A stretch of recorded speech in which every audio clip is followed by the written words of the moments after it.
La puerta del dragón. Capítulo 8.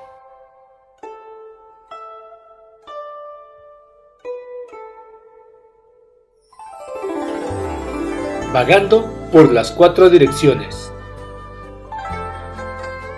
Antes, incluso de que abandonaran las montañas, los 3 ancianos sabios sabían, por las cartas del cálculo dorsal, que el país se encontraba pasando por un periodo de caos.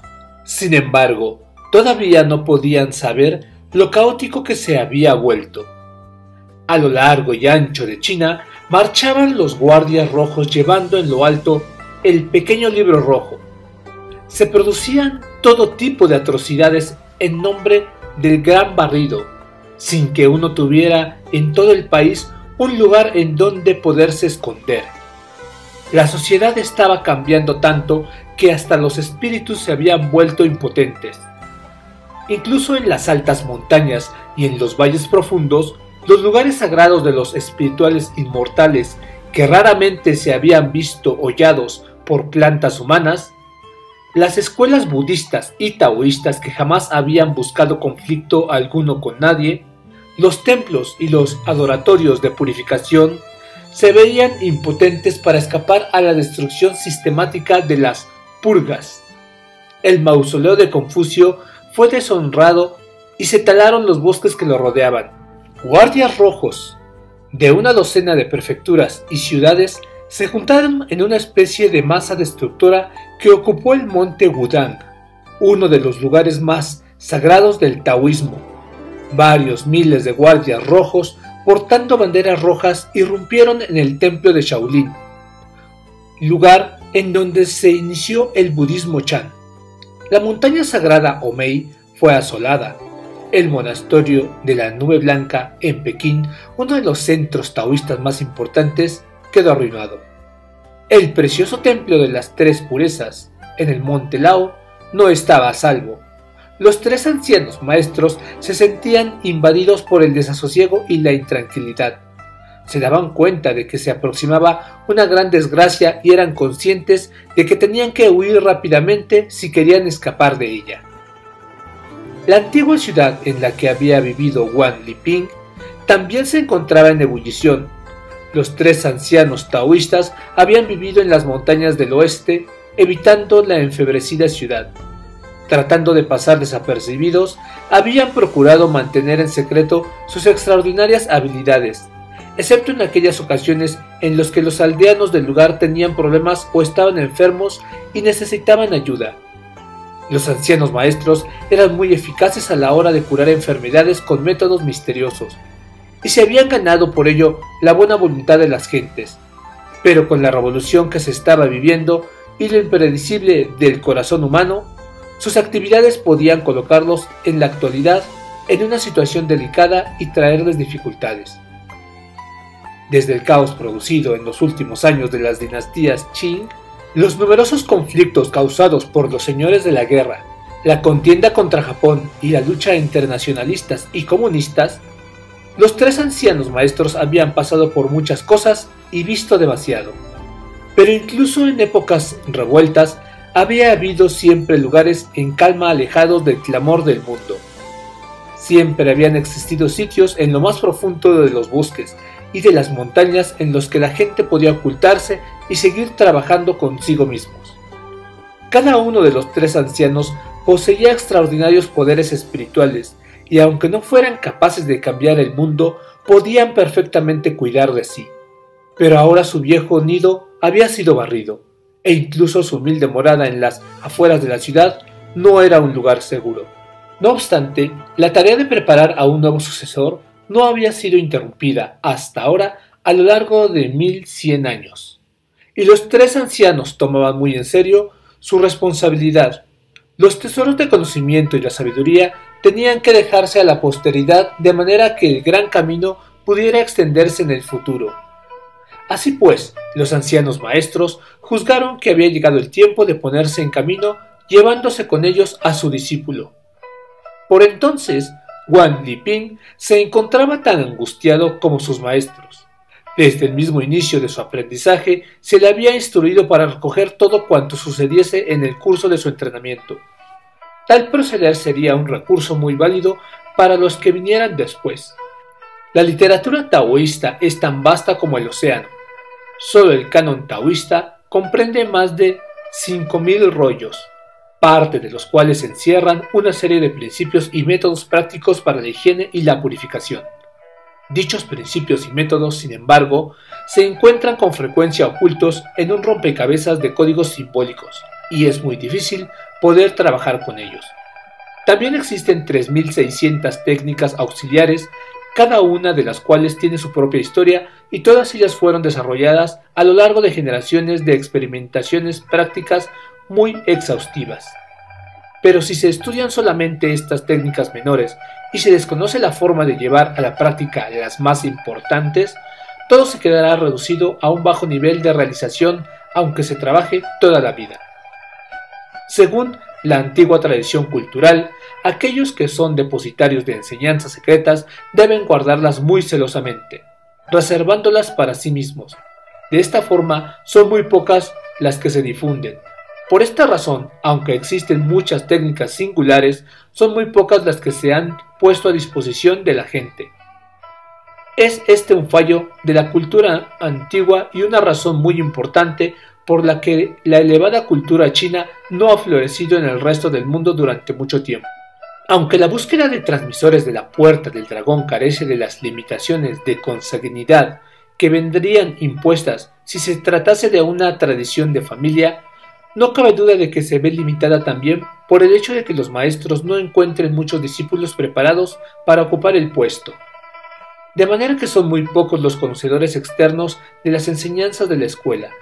Desde que inició su estudio del taoísmo, Wang Liping trató de hacer algo nuevo y creativo a este respecto, llevando a cabo anotaciones de su proceso de aprendizaje del camino y de los ejercicios de autocultivo, con objeto de compensar estas deficiencias de transmisión del canon taoísta y poder ofrecer, de este modo, un sistema que cubriese las necesidades de conocimiento de los futuros interesados y practicantes de las enseñanzas. No obstante, ahora las circunstancias eran muy adversas, por lo que resultaba muy difícil el evitar quedarse un poco anticuado, al mismo tiempo que era complicado impedir que este material fuese destruido. El diario de Wang Liping, que recogía las prácticas y ejercicios taoístas, era el producto de 4 años de intensos esfuerzos. Comprendía docenas de libros de anotaciones que, a su vez, contenían decenas de miles de palabras, todo lo cual llenaba una caja de más de medio metro de largo por 30 centímetros de alto y otros tantos de ancho. Su informe sobre el proceso y la experiencia del ayuno, en particular incluyendo partes escritas por su mentor basadas en observaciones, al igual que sus propias visiones y experiencias recordadas posteriormente, constituía un material de primera mano y de inestimable valor. Tal materia, obteniendo con notable dificultad, era muy valioso no solo para cada persona en particular, sino también para todo el país e incluso para la humanidad en su conjunto.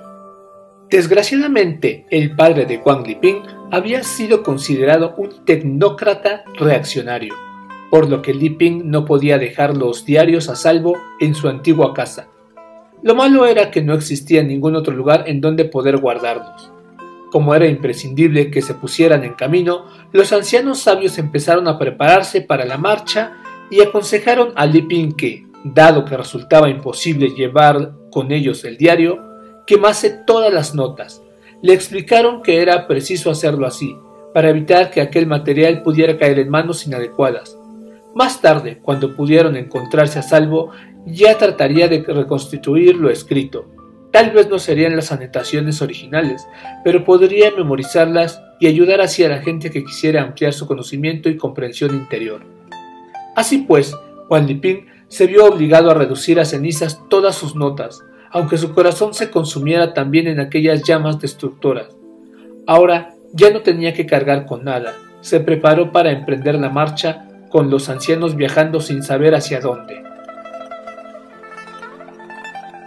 El viajar Es uno de los procesos que resultan necesarios en el entrenamiento taoísta, pero el viaje que hacía Wang Liping tenía unas intencionalidades completamente diferentes a las que animan al resto de las personas corrientes cuando lo hacen.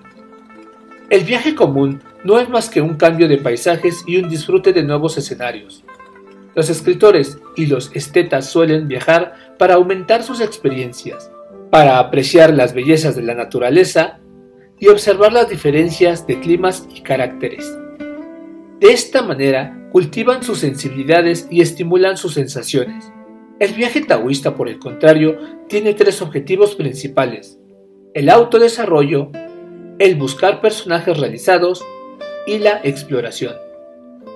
El autodesarrollo significa aquí el usar las energías vivientes de las montañas, los ríos y las diversas regiones por las que se pasa, para desarrollar la propia energía corporal, haciendo que el trabajo interior pueda alcanzar los dominios de una mayor sublimación en cada día que pasa.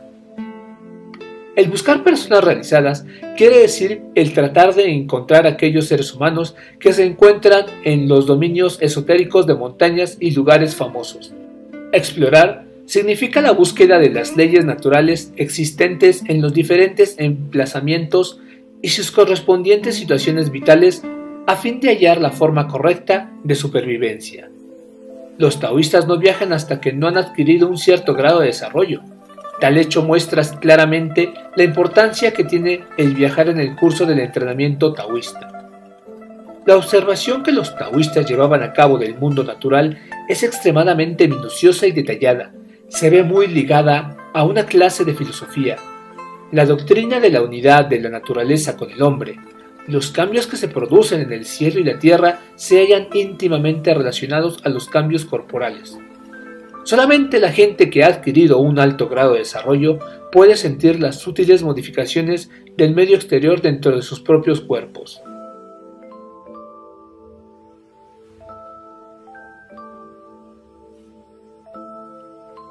Ahora se había hecho, pues, inevitable la partida de los ancianos magos con su joven discípulo. Por tanto, y ya que el curso natural de los acontecimientos había llegado a este punto, los cuatro taoístas tendrían que adaptarse a las circunstancias. Aunque Wang Liping no tenía un desarrollo interior tan elevado como sus maestros, era joven y ya se había convertido en un muerto viviente. Por tanto, sería positivo para su aprendizaje el pasar también por estas duras pruebas. Hasta donde nos es posible hablar del tema, la cultura china ha existido desde hace miles de años y su hilo conductor evidentemente ha sido la cultura taoísta. Sin embargo, durante el largo periodo del feudalismo, la esencia de esta cultura taoísta fue suprimida oficialmente una y otra vez. ¿Cuáles fueron los motivos? Pues el hecho de que los taoístas sabían demasiado sobre el cielo y la tierra y la humanidad para que resultase fácil poder dominarlos. Cuando la dinastía Qin unificó China, siglo III a.C., lo primero que hizo fue unificar también su cultura. Todos los textos históricos y demás documentos que no hubieran sido escritos por oficiales Qin fueron quemados, los eruditos eliminados y los libros destruidos. Todo lo que quedó fueron libros sobre medicina, adivinación y forestación. Todo aquel que quisiera recibir una información tenía que ser instruido por oficiales gubernamentales. Esta idea de convertir a los oficiales de gobierno en educadores del pueblo fue un invento muy significativo que tuvo a partir de entonces muchos seguidores. Existe un fenómeno muy peculiar en el desarrollo de la cultura china. Como bien sabemos, todo objeto que se encuentra en un determinado espacio debe tener una latitud y una longitud. El cuerpo humano también posee longitudes y latitudes, como ya se ha dicho. Por tanto, estos libros antiguos también poseían longitudes y latitudes. Ahora bien, solo pudieron sobrevivir los libros longitudinales mientras que los latitudinales se perdieron. La razón de que se produjera tal cosa fue que tras los emperadores Qin, la dinastía Han que le sucedió solo practicaba el confucianismo, de forma que los textos clásicos confucianistas longitudinales fueron salvados mientras que los libros latitudinales basados en el pensamiento taoísta solo lograron evolucionar entre el pueblo llano. Estos libros latitudinales trataban de los puntos estratégicos del cielo, la tierra y la humanidad. Todos ellos quedaron sujetos a las prescripciones gubernamentales. Un fenómeno parecido siguió produciéndose a lo largo de la historia. Desde el punto de vista de las clases gubernamentales, era muy peligroso permitir que el pueblo alcanzase conocimientos sobre astronomía, geografía, cálculo y artes militares. Ese tipo de libros difícilmente podía considerarse meramente supersticioso. Los señores feudales sabían de qué trataban y por ello tenían buenas razones para prohibirlos. Un ejemplo notable de todo esto es la prohibición de las cartas de cálculo dorsal, de la que ya hicimos mención. Considerado originalmente como un manual de pronosticación, el libro era secreto de Estado. No solo resultaba inaccesible para la gente común, sino también para los oficiales que no alcanzasen cierto grado. De alguna forma, sin embargo, pudo llegar hasta el pueblo y a pesar de las prohibiciones oficiales, la gente siguió conservando copias ocultas de la obra. Cuando Xiao Pu, primer ministro del primer emperador de la dinastía Song, le recordó al monarca este tema, el emperador le respondió: no hay necesidad de multiplicar las prohibiciones y los bandos, basta simplemente con alterar el contenido del libro. Así pues, cuando empezaron a circular estos ejemplares alterados del libro, cuanto más se los leía, más confusión creaba.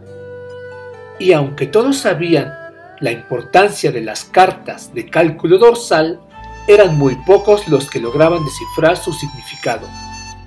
Otro ejemplo muy notable lo hallamos en el caso del distinguido general Liu He de la dinastía Ming. Muy versado en astronomía, ciencia militar y cálculo, Liu ayudó al fundador de la dinastía Ming a recuperar China del poder de los mongoles. Fue también él quien diseñó la ampliación de la capital del reino. Cuando se encontraba en su lecho de muerte, Liu ordenó a su hijo que devolviera todos los libros de astronomía al gobierno. Se prohibió entonces al pueblo, mediante un edicto imperial, que se conservasen esos libros o se estudiase astronomía. Esto demuestra palpablemente que los libros taoístas no eran meros textos supersticiosos.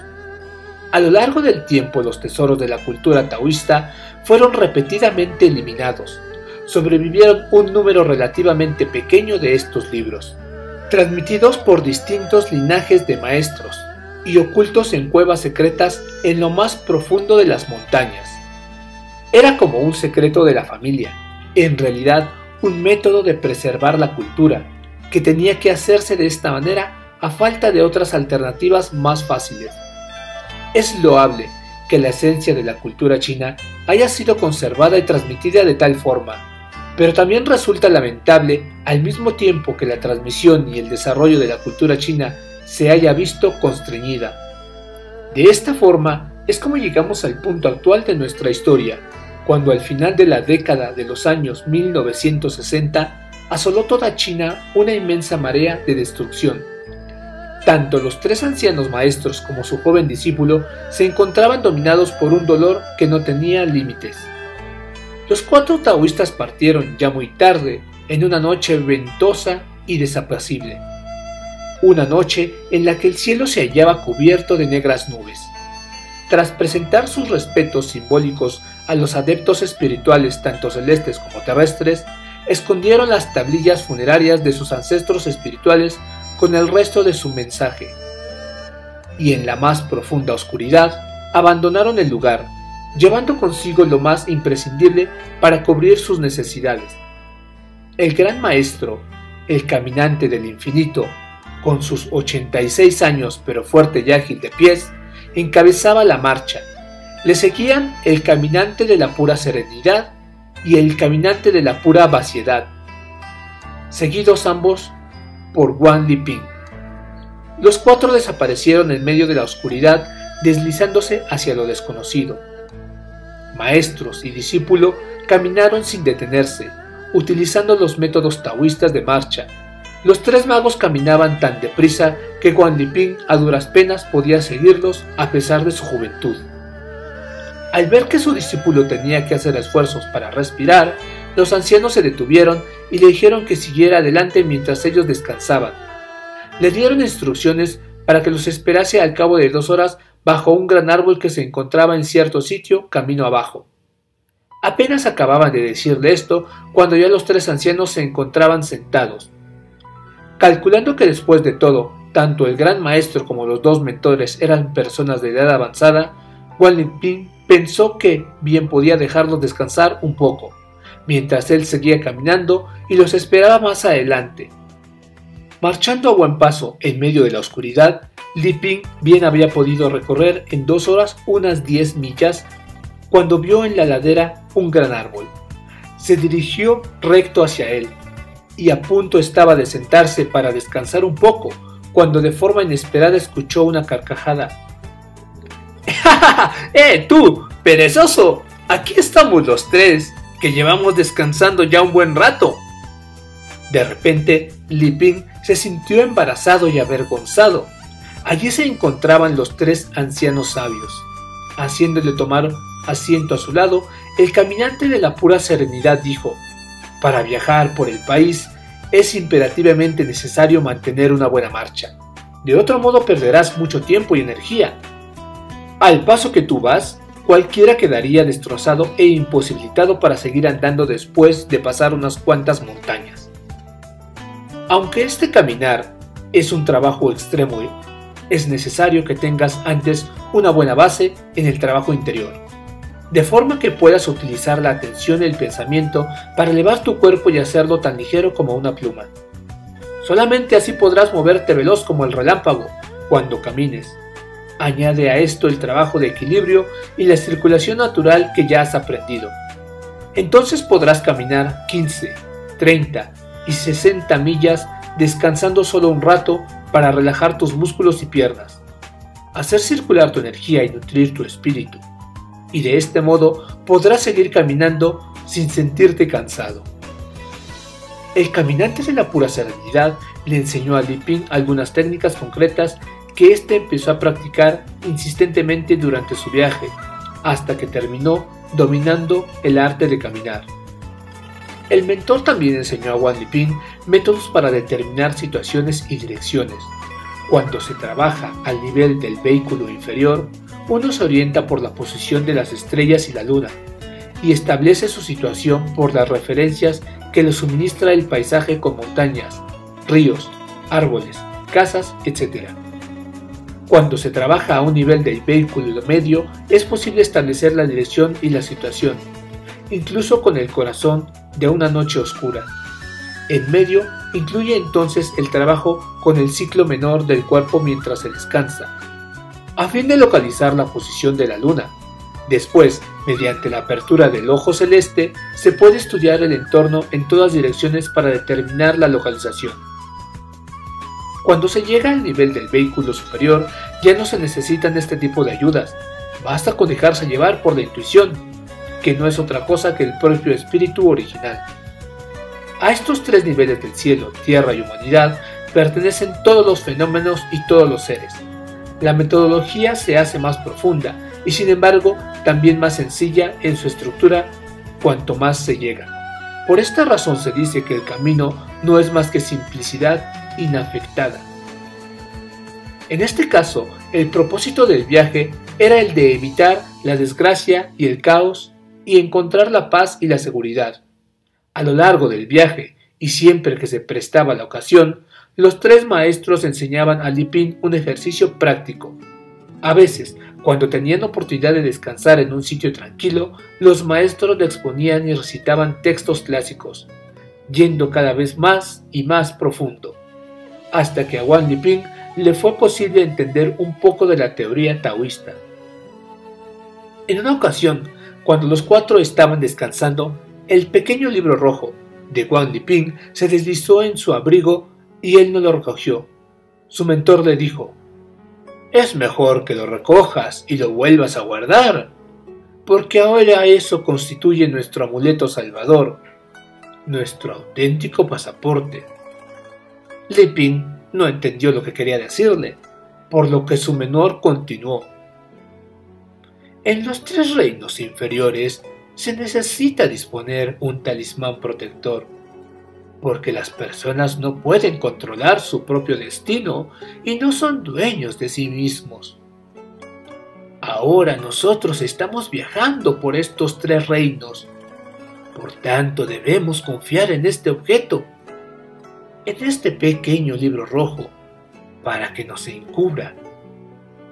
Cuando alcances los 3 reinos del medio, te habrás vuelto dueño de tu propio destino y ya no tendrás necesidad de este talismán protector. A medida que seguían su viaje, los 3 ancianos y su joven discípulo trataban de evitar las ciudades, encaminándose hacia las aldeas de las montañas y los lugares agrestes. Cuando sentían hambre o sed, lo primero que hacía Wang Liping era dejar que los ancianos descansaran un poco y después iba a buscar agua potable y algo para comer. A veces tanto Li Ping como los maestros se hacían pasar por refugiados que huían de la hambruna, pidiendo de aldea en aldea para poder seguir su camino. Cuando el tiempo se hacía demasiado frío, buscaban algún sitio en el que pudieran protegerse del viento y la nieve.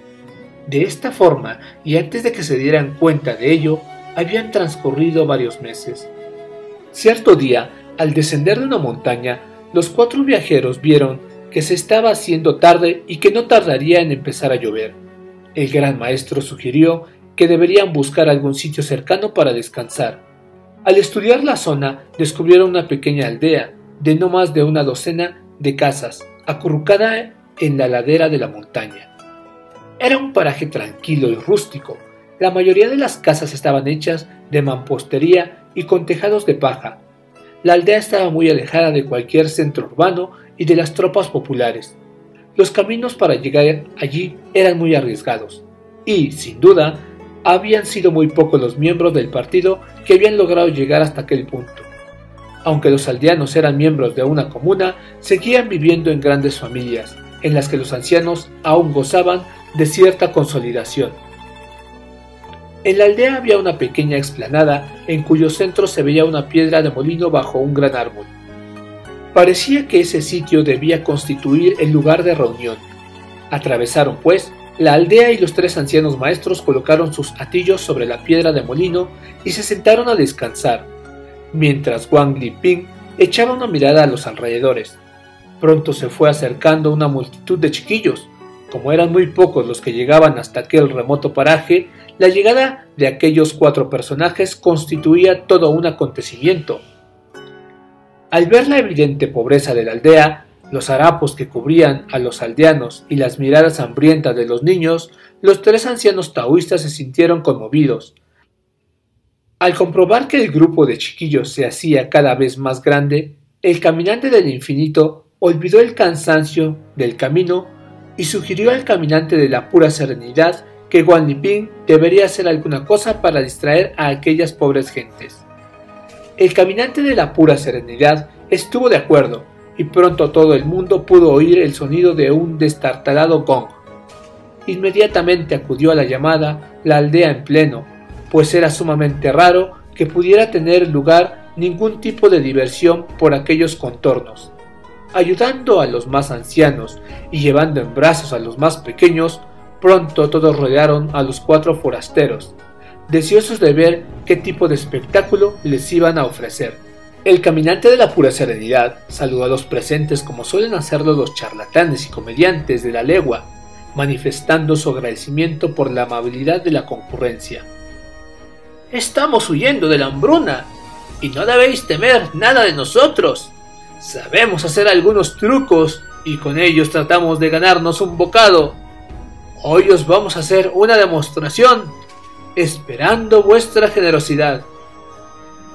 Al ver que se trataba de 3 pobres viejos sin hogar, los aldeanos sintieron simpatía hacia ellos. También mostraron idénticos sentimientos hacia el muchacho que tenía cara de buen chico. Estas gentes de la montaña suelen ser muy sencillas, y pronto algunos de ellos les ofrecieron un sitio para descansar y algo de comida. Los viajeros taoístas, maestros y discípulos se sintieron muy emocionados por tanta hospitalidad. Sin necesidad de que nadie le dijera nada, Wang Liping se puso en el centro de la explanada, saludando y agradeciendo a todos los presentes por su amabilidad. Inmediatamente adoptó una postura de enorme atención y tan impresionante e incluso temible que todo el mundo se le quedó mirando, en espera de lo que iba a hacer aquel muchacho al que habían considerado un sencillo y tranquilo estudiante. Liping se lanzó entonces a realizar toda una exhibición de rápidos movimientos, supuestos golpes y juego de brazos y piernas que hizo que todos pusieran unos ojos como platos y terminaran prodigándole una salva de aplausos. Después, poco a poco, Wang Liping adoptó una postura completamente distinta y muy serena, e hizo como si sostuviera una pelota que estuviera rodando sobre todo su cuerpo. Pronto algo apareció realmente en sus manos, una bola del tamaño de un huevo de gallina, muy brillante. La concurrencia estaba maravillada, abriendo sus ojos atónitos ante lo que estaban viendo. En lugar de hacer desaparecer la pelota de fuego, esta empezó a hacerse cada vez mayor, y más hermosa, como una gran bola de colores que bailaba en las manos de Wang Liping. Entonces el joven hizo con los pies un movimiento poco visible, y la bola colorada empezó a dar vueltas alrededor de su cuerpo. Atónitos los aldeanos prorrumpieron en aplausos, y justo en ese momento pudieron ver cómo Wang Liping, con un simple golpe de manos, transformaba la bola en 3. Ahora tenía una en cada mano y una tercera permanecía suspendida en el aire, a la altura de su abdomen, en cuestión de segundos. Las 3 bolas empezaron a tejer una especie de manto de colores que cubrió el cuerpo del joven, haciendo un sonido como el silbido del viento. Los asistentes maravillados no podían salir de su asombro. Inmediatamente, Wang Liping hizo un alto y las 3 bolas de colores desaparecieron en un abrir y cerrar de ojos. Bajando suavemente sus manos, en un lento roce de su pecho, Liping abrió los ojos y concluyó su número. Los aldeanos estaban fuera de sí. Aquel día sus ojos habían contemplado auténticas maravillas. El lector ya se habrá dado cuenta de que se trataba de las esferas mentales de los 8 trigramas, que le había enseñado su mentor a Wang Liping. Lo maravilloso de estas esferas mentales no es simplemente su belleza visual, que tanto gustó a los aldeanos, sino su función especial. Tal función se conoce como distribuir el cuerpo. Una vez que aparece una bola coloreada, el cuerpo de uno ya ha sido introducido en ella, aunque tal cuerpo sea visible. Cuando Wang Liping estaba manipulando la bola coloreada, lo que en realidad estaba haciendo era masajear una determinada parte de su cuerpo. Las esferas mentales de los 8 trigramas poseen también otra maravillosa función que se puede utilizar para enviar a distancia impresiones mentales. Debido a que el yo se encuentra en la bola, ésta se convierte en un holograma. Todo se halla contenido en ella, la cual de esta forma posee vida, pensamiento y espiritualidad, como si fuera el mismo yo. Todo esto resulta incomprensible para la gente corriente. La información de la que habla la gente moderna y las impresiones verdaderas mencionadas por los ancianos no son la misma cosa, no se encuentran siquiera en el mismo nivel de realidad, y por lo tanto no deben confundirse. Aquí la palabra impresión es una clave que divide los mundos animados e inanimados, y los universos de los 3 dominios inferiores y medios. Al observar este delicado joven llevando a cabo su presentación, los aldeanos lo veían envuelto en una luz diferente. El caminante de la pura serenidad se adelantó entonces para hacer también una pequeña demostración.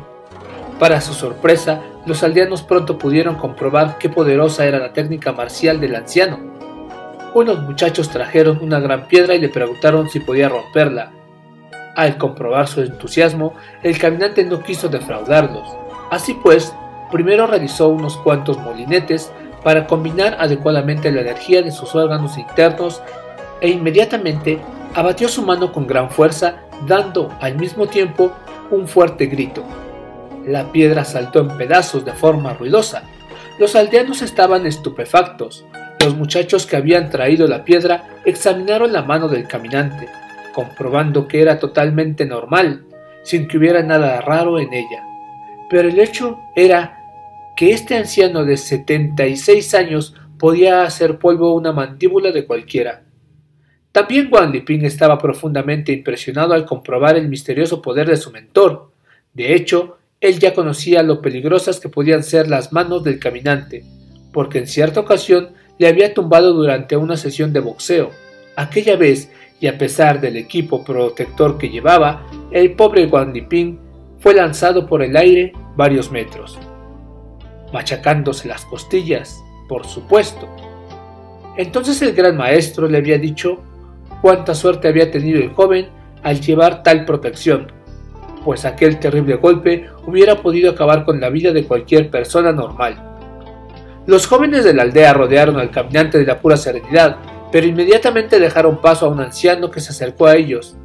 El anciano dijo: «Se está haciendo tarde. ¿Por qué no dejamos que estas personas coman algo y descansen? Venga, venga, todo el mundo a casa». Entonces se volvió muy cortésmente hacia los 4 forasteros y los invitó a que pasaran la noche en el granero comunal. El granero era una construcción muy sencilla en el que no había más que algunos utensilios agrícolas, pero que tenía espacio suficiente para que pudieran dormir.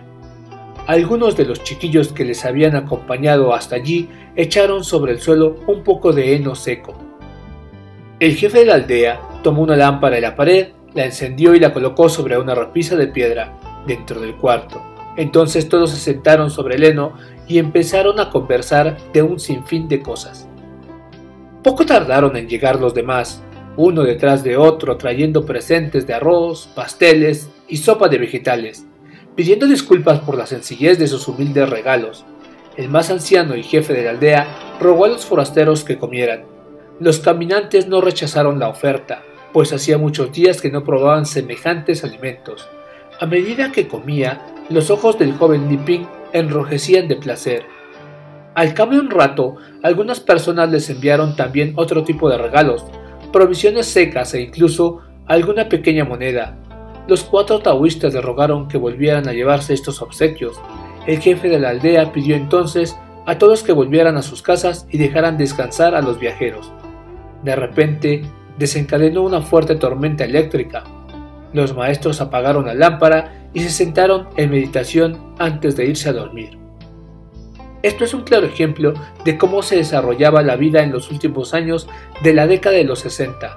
Y aquí a 4 transmisores de las ciencias taoístas, convertidos en vagabundos por causa de una revolución civil, sin otra alternativa que la de ocultar sus identidades, disfrazarse y huir a través de campos y montañas, comiendo al aire libre y durmiendo al relente, obligados a hacer espectáculos callejeros y mendigar un poco de comida por los pueblos.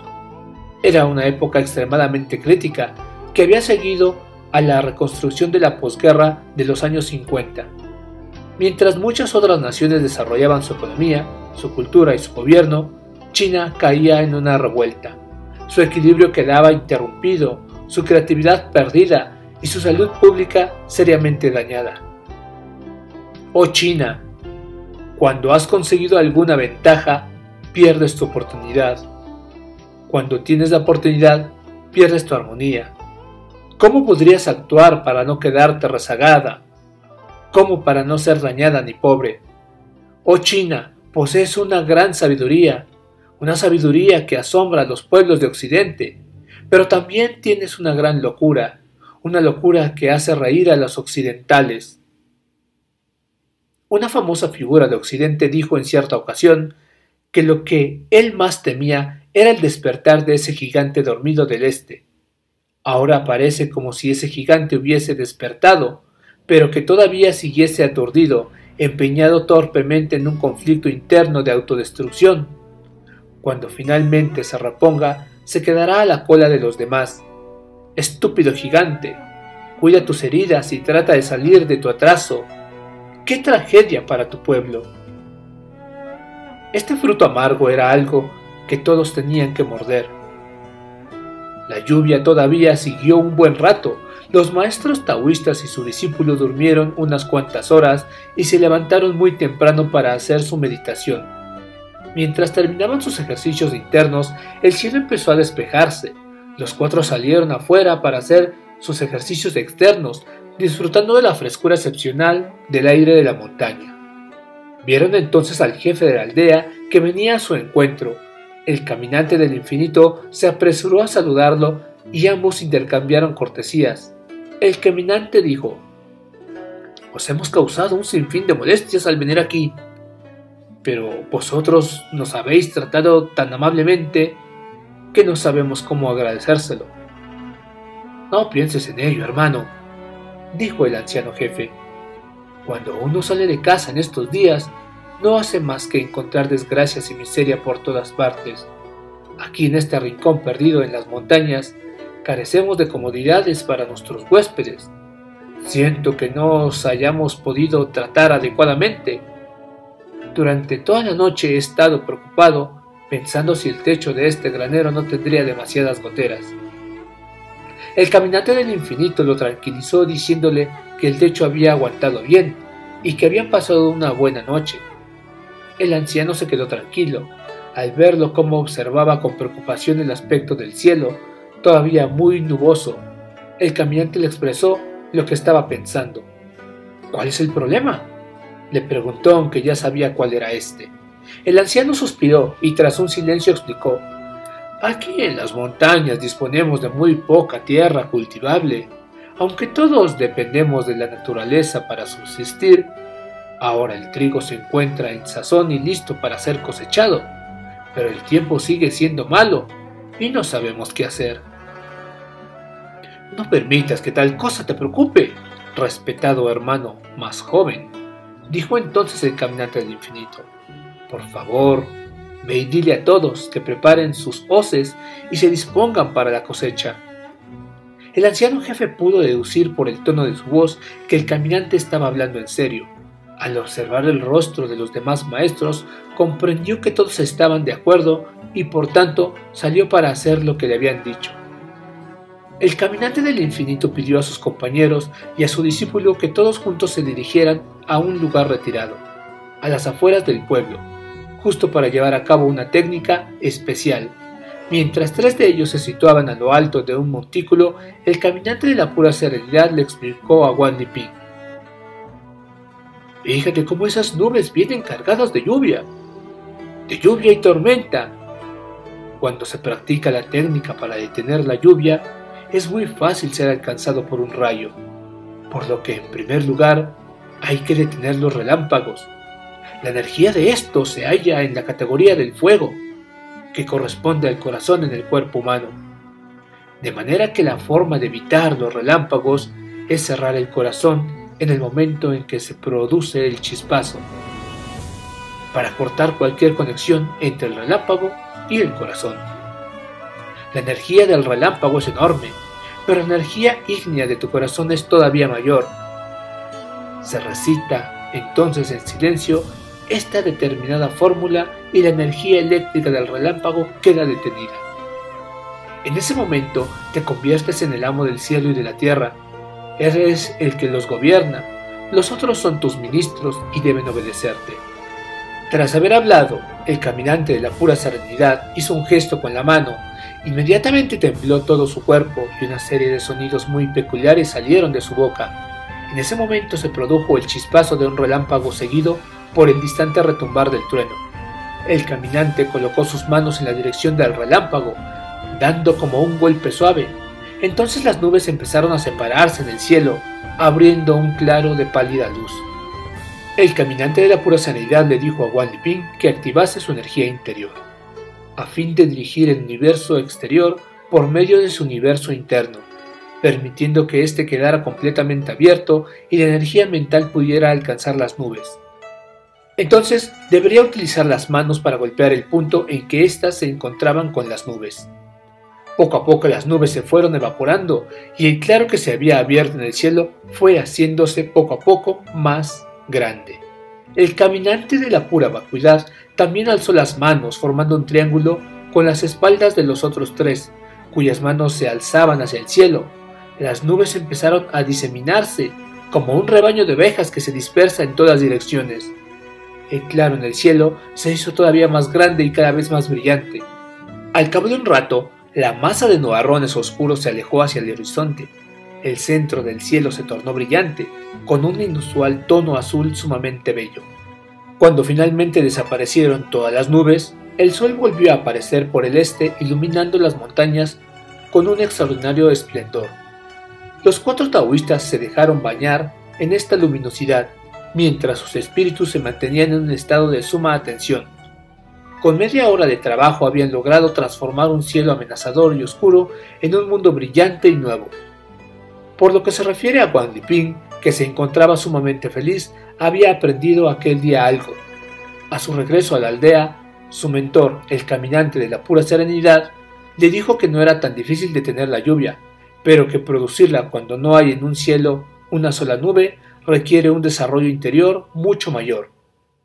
El armonizarse con la ley natural, obedeciendo el camino de la naturaleza, es un constante, un principio invisible. Las actuaciones de mayores poderes para detener o producir lluvia también tienen que estar de acuerdo con aquella ley.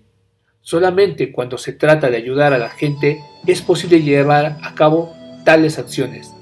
Jamás se pueden hacer de forma arbitraria o por razones equívocas. Al comprobar con cuánta rapidez desaparecían las nubes y se aclaraba el cielo, el anciano jefe de la aldea estaba más convencido que nunca de que aquellos 4 viajeros no eran personas normales. Así pues, en compañía de los aldeanos, vino al granero para darle las gracias, encontrándose con que los viajeros habían desaparecido sin dejar rastro. El gran maestro, el caminante del infinito, había recogido previamente todos sus avíos y las pocas provisiones que los aldeanos les habían proporcionado, y esperó en un sendero de la montaña a que llegasen los otros 3 compañeros. Después, todos ellos emprendieron de nuevo el camino, quién sabe hacia dónde. Wang Liping ya sabía, porque sus maestros se lo habían explicado muchas veces, que el punto de mayor importancia para aquellos que practican el camino no es el nivel de su propio desarrollo, sino la forma de hacer el mayor bien posible, ayudando a otras personas, estableciendo buenas relaciones y desarrollando el camino en el nombre del cielo.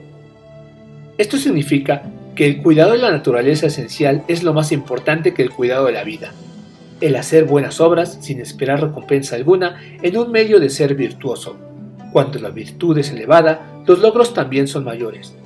Los ancianos maestros sabían que, una vez cesada la lluvia, los aldeanos vendrían a darle las gracias, por lo cual prefirieron marcharse rápidamente, evitando así que los campesinos tuvieran que retrasar sus faenas agrícolas. Fin del capítulo 8.